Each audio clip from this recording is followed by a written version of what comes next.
Record. Hello, this is Mark from REVA.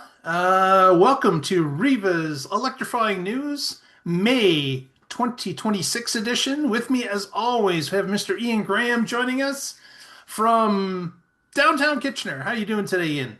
Pretty good. It feels like Mexico. We got some nice hot weather. Exactly. Today was a hot one for Yes. sure. Also with us, as per usual, Mr. Eric Stevens from the Listowel area. How you doing today, Eric? I'm doing pretty good, Mark. Maybe a little too much sun today. I was out doing gardening. So, Yes, indeed. It was a hot sun today for yeah. sure. Well, I hope everyone out there is enjoying the great weather, and we've got another news segment to share from the past couple weeks. Ian, go ahead and start the deck. All right. Here we go. So the first one, this happened just last week. Pretty major announcement about the national electricity strategy that they're putting forward. And yeah, take it away, Eric. Yeah, absolutely. This is, you know, the federal government launched a paper a while back about how to improve the grid in Canada, basically. And it talked about, connecting Canada. Right now, the grid in Canada is a series of fragmented regions.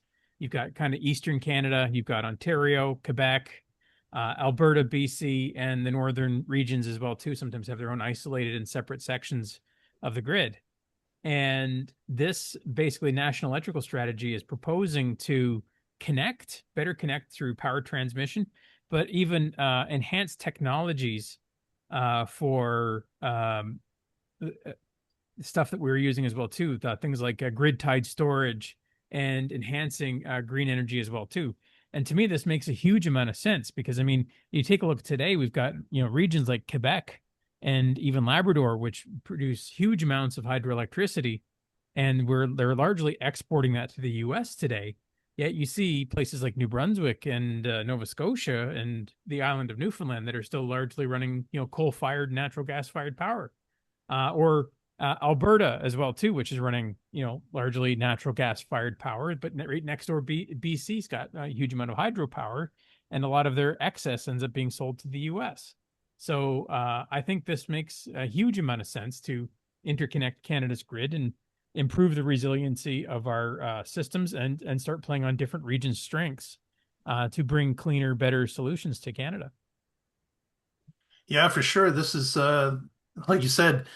Why wasn't this a priority in the past? If we have all this great renewable energy that's available in a few provinces, but certainly they could share that energy with the provinces that are at least beside them, if not a couple over. So this is more power to them. Let's get this grid built. Let's have it be resilient, and let's share the power between different provinces, between the haves and have-nots. hmm the part that when they're talking about the rising demand, we're going to talk about this a little bit more tonight too, but the rising demand of electric vehicles, and it's an interesting area where, some people say, no, the demand is not happening, yet we can show otherwise. And of course, with that demand, we get into the generation aspect. The one area that, I wish they would talk a little bit more about is I think we also need a rising demand of storage. And as the electric cars become more sold, we get that many more out. We need to start looking at the vehicle to grid possibilities with this as well and make it part of the electricity strategy. Because, the cars, it's interesting. There's a statistic. I'm pretty sure that our cars sit in the driveway or a parking spot for 90% of the time. So if you could have them connected to this grid that they can be accessed at those points, this is another great, possibility that we have this way. Another quick thing is just how many times have we mentioned about the fact that our neighbor is Quebec and all the micro hydro and regular hydro that they have going, and we could use this for Ontario as well. And for that matter, as mentioned, the coal-fired plants, could we not just start shutting those down and transmitting this, out to help those provinces that can shut the, natural gas coal-fired plants down in such a way that we're just going to make things better and cleaner as well. And also, too, the other big part about this national electricity strategy is the fact that our technology has changed dramatically.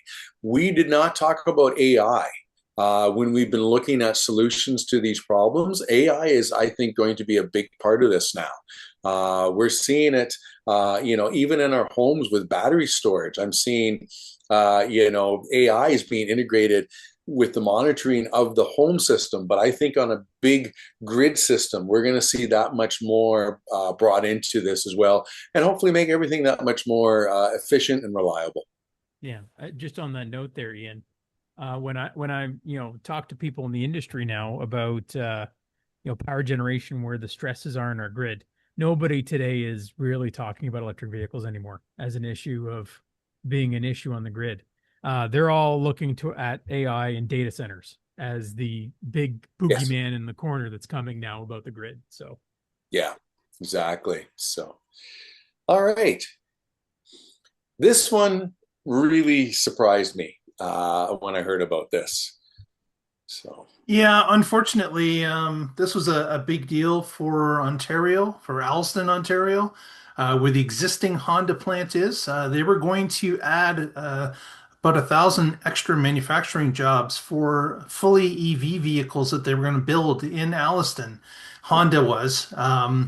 But with the turmoil that has been happening with of course, the tariffs from the United States and the reciprocal tariffs in Canada, Honda has decided to put this plan on hold indefinitely.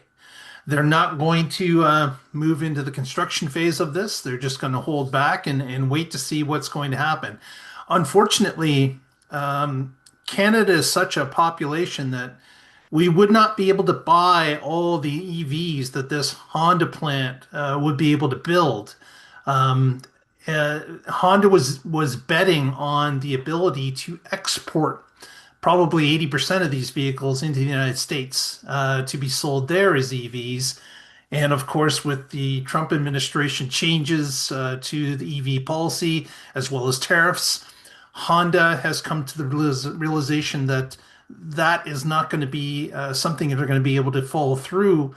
So they're going to sit this out probably the rest of the administration at least. So at least 2 years plus for them to see how the tables change if and when Trump gets eliminated from office. So when his term is up, will a new government come in? Will their plans be different? Honda is just going to sit on the sidelines until they can see what's going on here because they can't afford to build a plant in Alliston and figure out later that they're not going to be able to export those vehicles to the US under the Kuzma agreement, which used to be in play until Trump changed things around. So I understand where Honda's coming from. This is something that that they can see playing out in front of their eyes. It's just unfortunate timing that this didn't get up and running previously, maybe a year before Trump, to get it kicked into motion and start to pump out the cars. But Honda is reading what they have in front of them, the cards they have to play, and that's what's going on.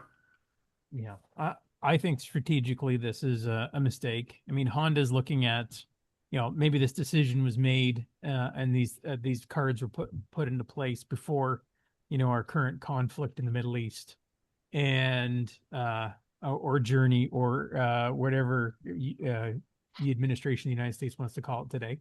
But basically, we're seeing EV sales in the US increasing despite the headwinds that the political people in the United States are pushing against it.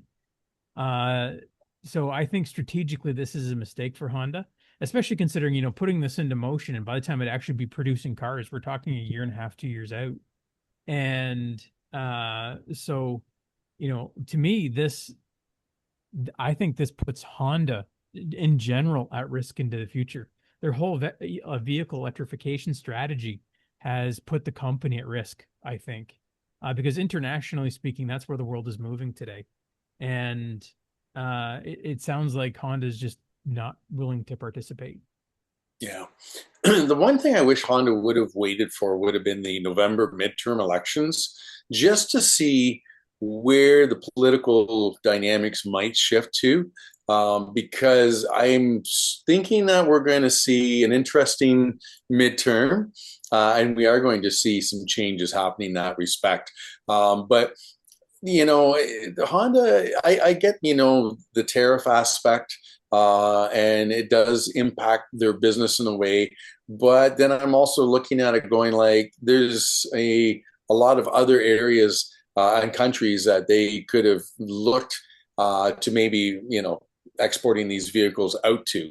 The US is definitely a huge market for them. But I also think, there's Mexico, Latin America, etc., that they also could have really tapped into. If the US wasn't going to play ball and help them out with some of this stuff, I think they could have done okay. And also, too, I think, in terms of Canadians, I know we're not the huge population, but I think in some respects, I think we could have actually helped them out and propped them up a little bit with some of this aspect of things, because Honda has made a great product. I don't know many people who haven't said that they don't love the Hondas that they've had. And I thought, they were doing a good direction with the electrification aspect. But yeah, I feel like they're putting a little bit too much onto this whole tariff Trump aspect of things. And maybe, make the deals outside of the US as best you can, see how November goes with the midterms, and go from there. It is a risk. We do have to acknowledge that still, but the numbers are showing, as Eric mentioned, otherwise, even with the US, the sales of EVs are going up. But just keep in mind that any vehicle that would be made in Alliston under the current rules, if it's shipped to the United States, it's an additional 25% to the sticker price. Yeah. And that just doesn't make economic sense. Doesn't allow them to compete against others that are manufacturing, say, in the U.S. Yeah. Yeah, Yeah. they'd have to have other export markets, and even Mexico plus Canada combined isn't sufficient to run that plant. Right. If they could commit to some export to maybe Europe or something like that, there might be some possibility there. But Yeah. yeah, It's really is 50-50 risk wise. And I can see management being a little cautious on all of this. Yeah. Which is too bad, because it makes the overall look not good. So, all right. So, speaking about lobbying and politics and everything else, this is a bit to this article. And I just want to kind of point out a few things that really caught my attention. The big aspect is the flip-flopping with the lobbying that I was seeing within the article with different automotive associations, CEOs, what they were saying. The other big thing was the lack of transparency, and the lack of transparency, especially when it came to pension funds. That was an interesting take on this as well, because you kind of want to understand where companies are going and what they believe in, and as for funding people's pensions, you want to see some stability, and this isn't really showing that. But the big thing that I noticed with this article as well is the fact that BYD, just as a Chinese manufacturer, one of them, is so progressive in what they're doing with the vehicles and the technology, and even for that matter, CATL, the battery manufacturer. They're really pushing through so much of this aspect of EVs and showing how much better it is. But you still have these lobbyists in the US. And the best point that I put it on the bottom here is that global sales for gas and diesel peaked in 2017. And I would say at least every week to 2 weeks, if not every month, I see the gas and diesel vehicle sales are just constantly declining on all of this. So now the lobbying that they've been going, against the EV mandates or just the whole choice and everything else is now, I think, kind of biting them now on this. So I have an issue with this article. Okay. And so basically, I don't like the headline because it's far too generic, and the reality is much more complex than this. So we have a few things that are going on right now. And here it says that U.S. automakers lobbied. Well, what does it mean by U.S. automakers? Because right now we have dealer association groups, we have unions, we have pension funds, and we have the actual corporations themselves. And the truth of the matter is that some of those groups have funded other groups who have some people who have some disagreements against EVs or things like that as well too. And so the author of this article has made this huge chain of events to somehow think that the U.S. behind this. And to me, this reads more of a bit of a conspiracy theory than anything. Because I can assure you, the automakers were not going out and intentionally lobbying themselves to lose $70 billion. Especially since that most of them, like companies like Ford and General Motors, have significantly restructured their entire companies and their entire product development teams around the future of electric vehicles. Now, that being said, with the Trump administration in power, there's been some knee-jerk reactions by the U.S. automakers that I personally think are strategically not long-term wise. And that has also exacerbated many of these losses. And there are certainly other groups and factions that the U.S. automakers don't control that are in the automotive space that are working against vehicle electrification in the United States. And so that's why I say the situation is much more complicated. And many people there's a short-term versus long-term thinking, and there are different groups that are sort of infighting amongst themselves in this situation. And on top of the short-term planning, because the automotive industry is not built around short-term planning. It's built around long lead investments and long planning. Automakers are usually looking 5, 10, 15 years out. And right now with the Trump administration, now they're looking, well, how do we survive the next 12 months? And that's a difficult situation for the auto companies to deal with right now. And a lot of decisions are being made, very rash decisions that are being made. Some, in my opinion, are mistakes, and some are unfortunately required. So that's my thoughts. Yeah, it is certainly complex. Also, keep in mind that when a large corporation decides that they're going to post a loss in a certain quarter or certain year, they tend to pile on whatever losses are around to inflate that lost amount because they know it's a loss leader for that quarter. So, whatever debt they've got laying around in corners, they pull it all out and slap it against the total and take the hit on the one quarter Yeah. as opposed to stringing it out. So the loss amount is inflated, and it's kind of an accounting game. But yes, as Eric says, there's a lot of complexity in this whole equation. Mm-hmm. Well, part of it too, I mean, you're also getting into the California regulations as well. So and every state's going to be a little different on that aspect of things too. So you're correct. It is very complex. I kind of look at a little bit of some of this too. Is like I remember when Toyota was lobbying against EVs. I think only in the last year. And yet now we're seeing them kind of do an about face with their as a BZ,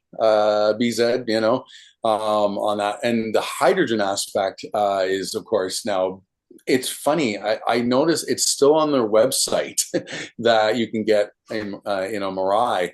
But every manufacturer, whether it's GM, Ford, Toyota, they're going to have their lobbyists. And then I think with every state, you're going to have something different from every state. In California, of course, they're going to fight with their regulations that much more so, especially with the Trump administration.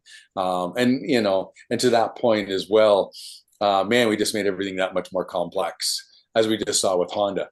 Yeah, and in my opinion, I mean, and we've talked about this before on the show, but the the whole automakers fighting the California regulations isn't about the regulations themselves. It's the fact that they don't want to be designing vehicles for different regions and having to do different specific things for different regions of the country. They'd like to Mhm. have just one standard that they could design to, and that would save them so much in product development costs. Yeah. If they had one stringent standard across the whole country, that would make them much happier than what they have today. So Yeah, for sure. So, all right. So, speaking of doing more with less, after the last article, yeah, but this is really, I love this article. I thought it was really cool. And talking about with the efficiency aspect of all of this.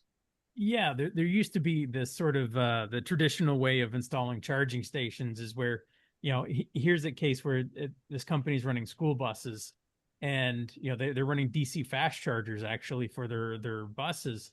And the traditional way of installing this is in each of the DC fast chargers would have their own power cabinets, or you'd have a small select group of DC fast chargers running off of a group of fast chargers. And uh, that's a very expensive way to install, and that's important if you're trying to service a large number of vehicles all at the same time very quickly. In this case, they're using sort of one or two power cabinets to feed a whole bunch of stations in a smart charging aspect. And as any EV driver knows, batteries don't charge linearly. Their peak charging rates are at different points in the charging curve, and these vehicles all plug in at different times and are needed potentially at slightly different times as well too. So using a distributed smart charging grid uh you know can keep those peak power rates lower, which helps on the demand charges, reduces the installation costs, and creates a smarter charging environment for these types of installations. So this is just kind of a smarter, lower cost installation that still meets the needs of the customers. Yeah, and I think the advantage of this is the multiple chargers and just a few power sources. So they'll charge maybe a little bit slower, but gives them more flexibility.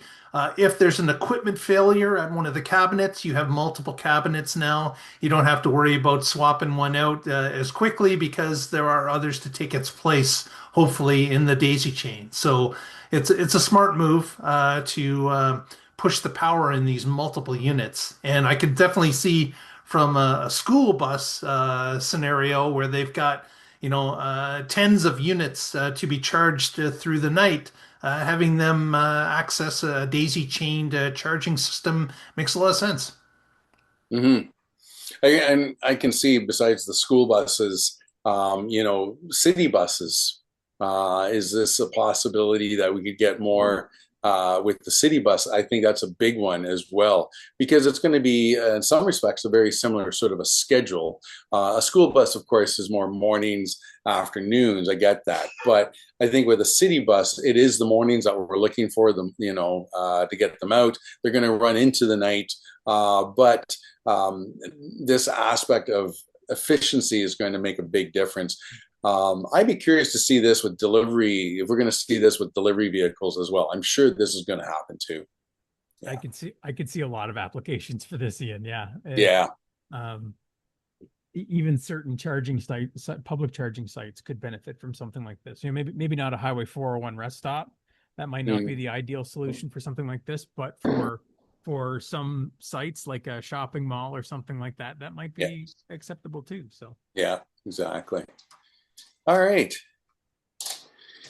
So here we go. The sales in March are up that much more, and February was 47% from what I could tell. March is even that much more. Exactly. These are Canadian figures for what's happened. And of course, kind of a perfect storm for EVs. We had the federal EV rebate come back into play under a different name, but that $5,000 was made available to people to purchase a vehicle that was 50,000 or less. And on top of it, with the Strait of Hormuz issue, we've had sky high soaring gas prices, which is the other thing that is sensitive to people that are out there. So now you've got the Canadian public that knows now EVs do exist, that have said that they're willing to look at something. Now they're being hit in their pocketbook for the gas they're putting in their car every week to go to work, and they're starting to say they're asking themselves, why am I still doing this? And this is the greatest advertisement for EVs that could exist. And the amount of EVs being sold is showing it. So here's hoping that April and May are even higher. Yeah, as many in the country here are paying, close to $2 a liter for gasoline, that adds up extremely fast and has got a lot of people thinking, oh man, maybe I got to do something about this. And even if the solution gets like, even if the Strait of Hormuz opens tomorrow, there's going to be a lasting effect for this as well too. And it's going to be ripe in the people's minds that, hey, something like this could happen again. And so that's definitely going to have a factor. One thing I've noticed, especially right now, is we've been kind of keeping our eye on some of the used EV market right now for cars, because for a second car in our household, we're looking at possibly a used EV. And we've noticed that the used EVs have dried up. A lot of the used EVs we were looking at are gone. Before we could go out and we could find, easily 20 in the region, 20 used Mustang Mach-E's or something like that. And now you might be lucky to find two. So it's amazing how the used market has certainly soaked up a lot of cars very quickly. Yeah. I know a few people who have bought some of those used EVs in the last little while too, and are very happy that they have. But the I think we're looking at the final sort of pushing forward of people who have been looking potentially get an EV. This recent events with Iran, I think, has now pushed them to that point that, okay, this has got to happen. We're doing this now because their pocketbook, you can only strain it for so long.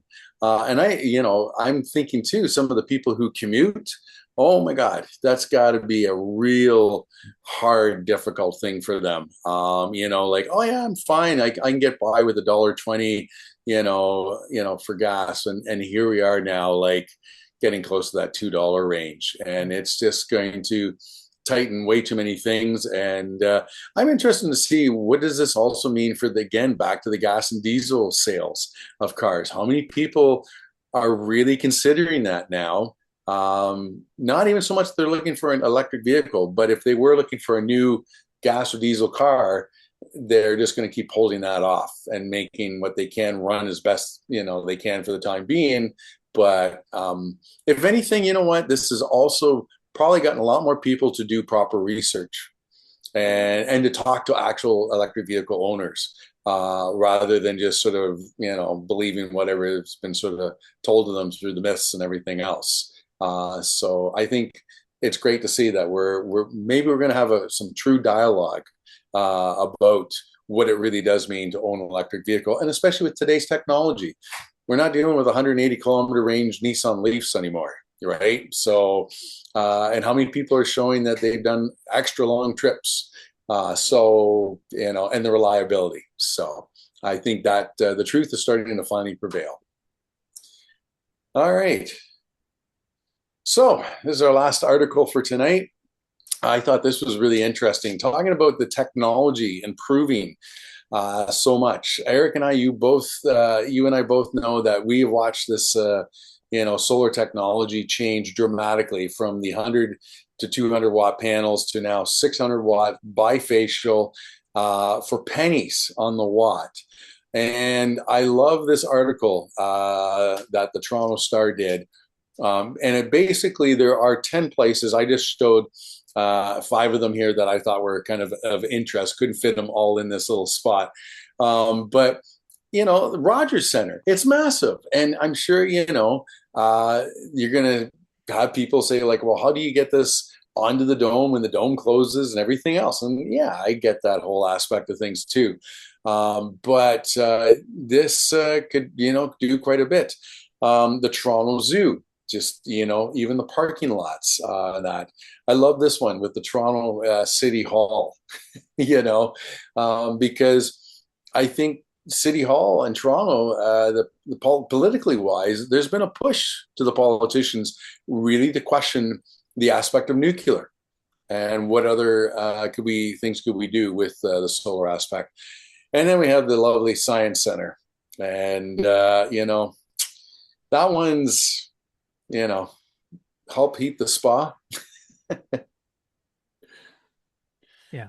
Yeah, it's something that again, we know that these places exist and we know that the space is available.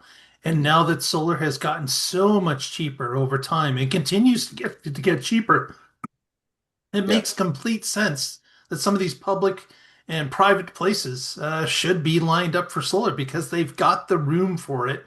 And it's going to pay back the owner over yeah, a 20, 25, 30-year period. Like it's a no-brainer if you look at the breakout of costs, the amortization over that period of time. yeah, And this has other, follow-on implications as well too.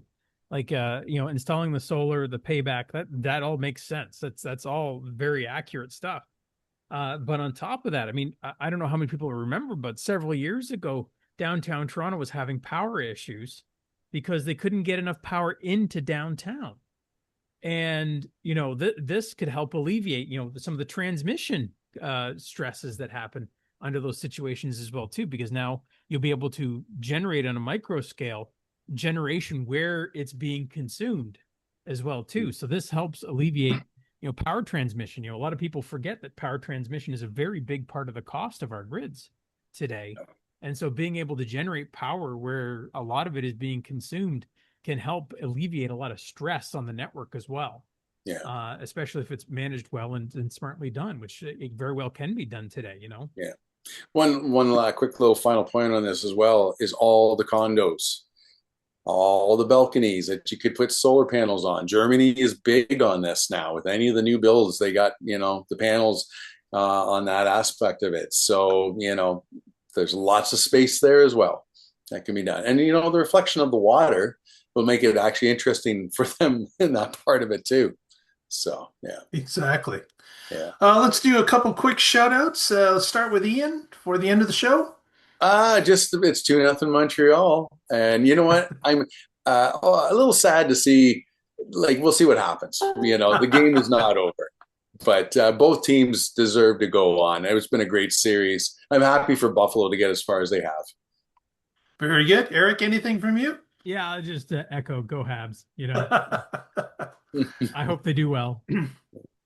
I as well. Looking forward to hopefully have victory here in game seven. But they got to play a full 60 minutes, not like they did last game. So Yes. we'll see. We'll see. Well, we thank everyone for being with us. If you haven't already, please give us a thumbs up on the video. Press that subscribe button, helps us out immensely, and we would appreciate it. And we'll catch you next time. Together, we'll find out what's happening in WREVA electrifying news for next month. Thanks so much for being with us. Bye bye.